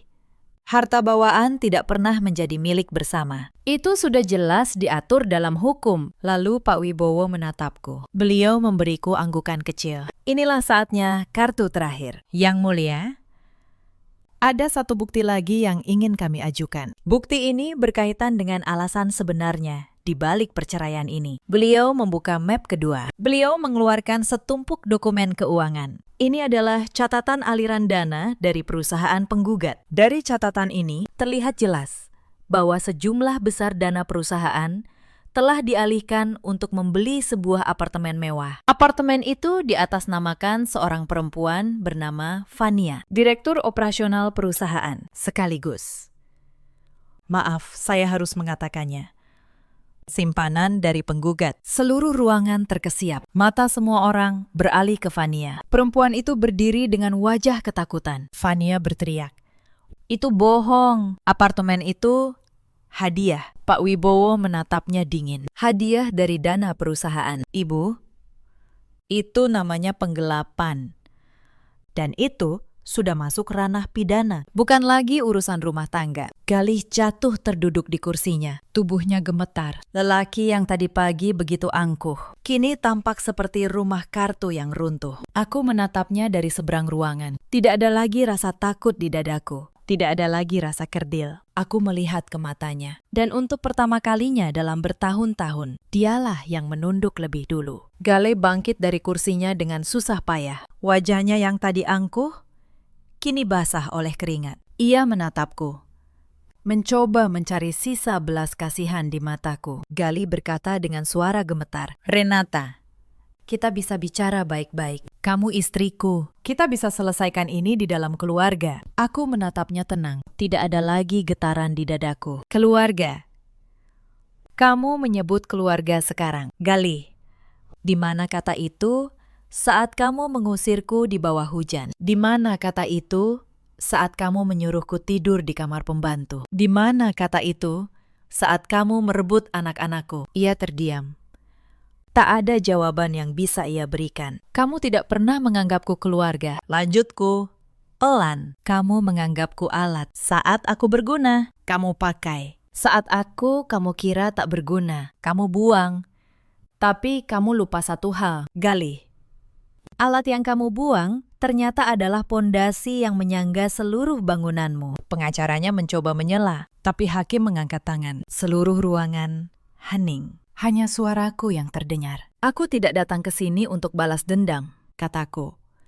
"Aku datang untuk mengambil kembali apa yang memang milikku. Anak-anakku, karyaku, dan harga diriku yang selama ini kamu injak-injak." Galih jatuh kembali ke kursinya. Ia menutup wajahnya dengan kedua tangan. Lelaki yang dulu kupuja, kini hanya seonggok penyesalan. Aku menoleh ke arah Fania yang duduk pucat di bangku pengunjung. Perempuan itu tak lagi tersenyum. Tasnya yang mahal kini terlihat seperti beban yang ingin ia buang. Saat matanya bertemu mataku, ia menunduk. Ia tahu kapal yang ia tumpangi sedang tenggelam. Hakim mengetukkan palu untuk menenangkan ruangan. Sidang diskors. Tapi semua orang di ruangan itu sudah tahu siapa yang sebenarnya memegang segalanya. Di luar ruang sidang, pengacara Galih mendekatiku. Ia menawarkan perdamaian. Ia berkata, kliennya bersedia menyerahkan hak asuh anak, menyerahkan rumah, dan menarik seluruh gugatan, asalkan aku tidak melanjutkan tuntutan pelanggaran paten dan penggelapan. Aku menatapnya tenang. Lalu aku menjawab, hak asuh anak dan rumah itu memang sudah hakku, bukan tawar-menawar. Soal tuntutan pidana penggelapan, itu bukan keputusanku lagi. Hukum yang akan bicara. Pengacara itu terdiam. Ia tahu, kali ini ia kalah telak. Hari-hari setelah sidang itu mengalir cepat, seperti bendungan yang jebol. Semua yang selama ini kutahan, akhirnya mengalir deras. Pengadilan memutuskan hak asuh Bima dan Naila jatuh kepadaku. Rumah yang dulu mengusirku, kini kembali menjadi milikku. Galih bahkan tidak punya pijakan untuk membantah. Karena seluruh dasar kekayaannya berdiri di atas karya yang menjadi milikku secara hukum. Pak Wibowo membantuku mengambil alih kendali atas lisensi sistem itu. Perusahaan yang dulu dibanggakan Galih, kini harus bernegosiasi denganku jika ingin terus menggunakan produk intinya. Para investor yang tadinya mengeluh-elukan Galih,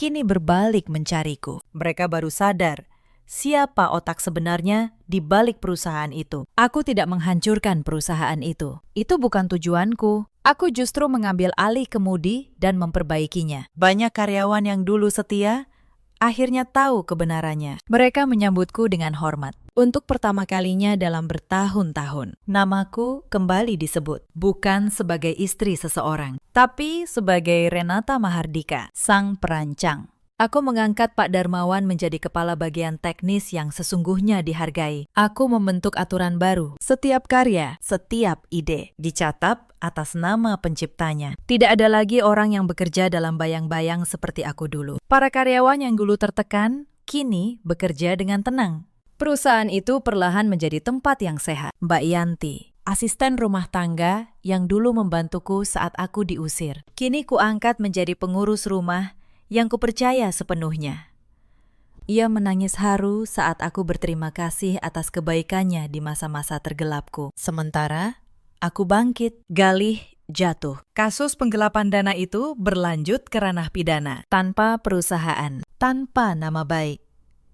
Galih kehilangan segala niwan. Para investor menarik diri. Rekan bisnis menjauh. Lelaki yang dulu menghiasi sampul majalah, kini menjadi bahan gunjingan. Fania pergi lebih dulu. Saat melihat Galih tak lagi punya uang dan kuasa, perempuan itu menghilang tanpa jejak. Apartemen mewah yang dulu jadi sumber kebahagiaannya disita sebagai barang bukti. Ternyata cinta yang ia dengungkan hanya setipis lapisan emas pada perhiasan murah. Aku mendengar kabar bahwa Galih pindah ke sebuah kontrakan kecil. Utangnya menumpuk karena gaya hidupnya yang dulu. Lelaki yang dulu menghinaku sebagai perempuan tanpa keahlian, kini tak punya apapun untuk dibanggakan. Tapi karma belum berhenti di situ. Suatu siang, asistenku mengabari ada tamu yang memaksa ingin bertemu. Katanya penting. Siapa? Tanyaku sambil tetap membaca laporan. Ibu Sukma, mantan mertua ibu. Tanganku terhenti.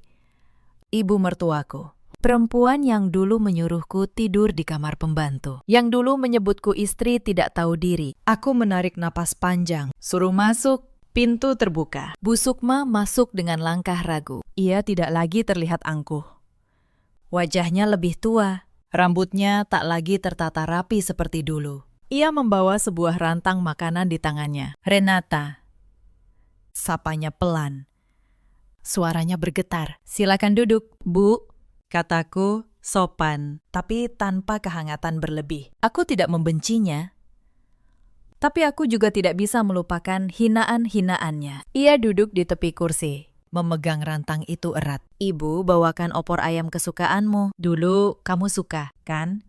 Terima kasih. Letakkan saja di meja, jawabku datar. Ada perlu apa ibu datang ke kantor saya? Saya cukup sibuk. Bu Sukma mulai menangis. Renata, tolong Galih. Dia sekarang sakit-sakitan. Dia tinggal di kontrakan sempit. Utangnya banyak. Dia depresi. Kamu sekarang kaya raya. Perusahaan ini dulu juga dirintis Galih. Bagilah sedikit. Atau setidaknya cabut tuntutan penggelapan itu. Kasihan dia. Renata. Dia anak ibu satu-satunya. Aku menatap perempuan tua itu. Ada rasa iba di hatiku. Tapi prinsipku tetap teguh. Bu, kataku lembut tapi tegas. Galih bukan anak kecil. Dia lelaki dewasa berusia hampir 40 tahun. Dia harus bertanggung jawab atas perbuatannya sendiri. Soal harta, saya tidak menuntut. Itu sudah cukup baik, tapi soal penggelapan dana untuk membeli apartemen perempuan lain, itu urusan hukum pidana. Saya tidak bisa campur tangan. Tapi, Renata, dan soal uang, potongku pelan. Saya sudah membuat tabungan pendidikan untuk Bima dan Naila. Masa depan cucu ibu aman. Tapi saya tidak akan memberi sepeser pun uang tunai ke tangan Galih. Saya tidak mau uang itu dipakai untuk hal yang sia-sia lagi. Kalau Galih mau makan, suruh dia bekerja. Pekerjaan jujur apapun lebih terhormat daripada hidup dari hasil mengkhianati orang. Bu Sukma terdiam. Ia tahu. Ia tak bisa lagi mendebatku. Wibawaku sekarang berbeda. Aku bukan lagi menantu yang bisa ia injak-injak. Baiklah, maafkan ibu. Renata, ucapnya lirih. Sebelum pamit pergi dengan langkah gontai. Sepeninggal ibu mertua, aku berdiri dan berjalan ke arah jendela. Aku menatap kota dari ketinggian. Aku teringat malam saat aku diusir, menyeret koper di bawah hujan. Rasanya seperti kehidupan orang lain, seperti kisah seseorang yang sudah lama berlalu. Sore itu aku pulang lebih awal. Mobilku memasuki halaman rumah yang kini kembali menjadi milikku. Tidak ada lagi suasana dingin dan kaku di sini. Begitu aku membuka pintu, aroma kue coklat yang baru kupanggang pagi tadi masih menyambutku. Aku memang sibuk, tapi aku selalu menyempatkan diri untuk anak-anak. Bima dan Naila berlari dari ruang tengah. Bima membawa kertas ulangan. Bunda, lihat. Bima dapat nilai 100. Serunya bangga. Hebat. Anak siapa dulu? Dong. Pujiku sambil mencium pipinya. Anak Bunda Renata. Sang perancang hebat, jawab Bima sambil tertawa. Bima sekarang tahu cerita yang sebenarnya. Bahwa ibunya lah yang merancang sistem yang dulu dibanggakan ayahnya. Ia bangga dan sering bercerita pada teman-temannya bahwa ibunya seorang perancang perangkat lunak yang hebat. Naila memelukku dari samping. Bunda, jangan pergi-pergi lagi, ya. Aku berlutut dan memeluknya erat. Tidak. Sayang, Bunda tidak akan kemana-mana lagi. Bunda di sini bersama kalian selamanya. Malam itu, setelah makan malam dan membacakan dongeng untuk Naila, aku duduk di balkon kamar utama. Kamar yang dulu menjadi saksi bisu pengkhianatan. Kini sudah kuubah total. Dindingnya kucat warna krem hangat. Perabotnya kuganti baru. Tidak ada lagi jejak masa lalu di sini. Pak Wibowo meneleponku sebentar untuk memberi kabar. Galeh resmi divonis bersalah dalam kasus penggelapan dana perusahaan. Ia harus menjalani hukuman. Keadilan akhirnya tegak. Aku menutup telepon dan menatap langit malam yang bertabur bintang. Aku menarik napas dalam-dalam. Aku merasakan kedamaian yang sejati. Kebahagiaan ternyata bukan tentang memiliki suami seorang CEO. Bukan tentang menjadi istri seorang pejabat penting. Kebahagiaan adalah memiliki kendali atas hidupmu sendiri. Kebahagiaan adalah bisa melihat anak-anakmu tumbuh tanpa rasa takut. Kebahagiaan adalah mengetahui bahwa kamu mampu berdiri di atas kakimu sendiri. Bahkan setelah dunia mencoba merobohkanmu. Aku, Renata, pernah menjadi arsitek bayangan. Aku bersembunyi di balik punggung suamiku selama bertahun-tahun. Tapi sekarang, aku telah keluar dari bayang-bayang itu. Aku adalah arsitek bagi kehidupanku sendiri. Dan fondasi yang kubangun kali ini tidak akan pernah runtuh. Cerita ini mengajarkan kita banyak hal. Jangan pernah merendahkan seseorang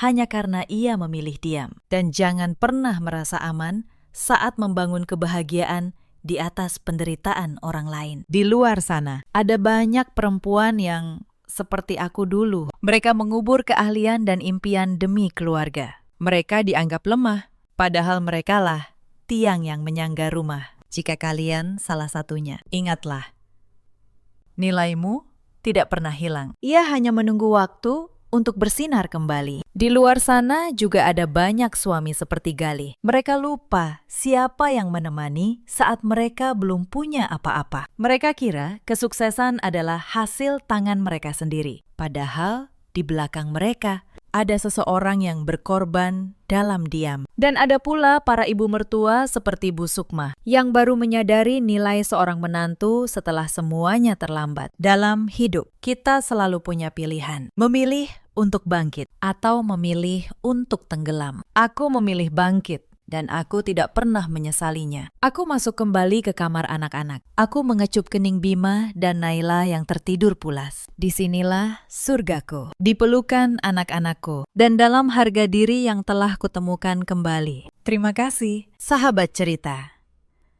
sudah menemani sampai akhir. Jika kisah ini menyentuh hati kalian, ceritakan pengalaman kalian di kolom komentar. Sampai jumpa di cerita berikutnya.